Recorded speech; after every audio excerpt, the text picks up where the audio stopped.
Hi friends, ఇవాళ నేను శనగలు టమాటా కూర చేస్తున్నాను. దీనిలో ఫస్ట్ ఆవాలు వేసుకోవాలి, తర్వాత జీలకర్ర వేసుకోవాలి, తర్వాత ఉల్లిగడ్డ, పచ్చిమిర్చి, కరివేపాకు వేసుకోవాలి.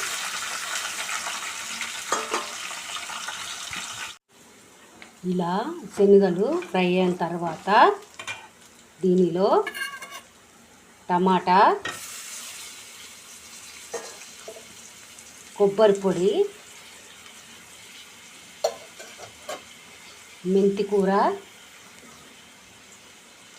ధనియాల పొడి, కారం,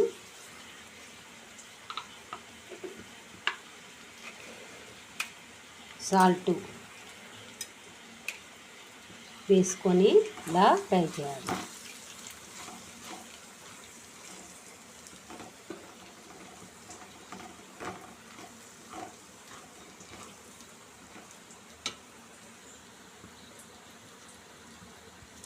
ఈ శనగల కర్రీని తొందరగా ఉడకాలంటే కుక్కర్లో కూడా చేసుకోండి ఫ్రెండ్స్. ఇలా ఉడికిన దాన్ని ఇలా ఫ్రై చేసుకోవాలి. ఇది నేను రోజు ఇంట్లో చేసి బాగున్నవి మీకు చెప్తాను ఫ్రెండ్స్. మీరు కూడా ఇలా చేయండి, చాలా బాగుంటుంది. ఇలా నీళ్ళు పోసుకోవాలి.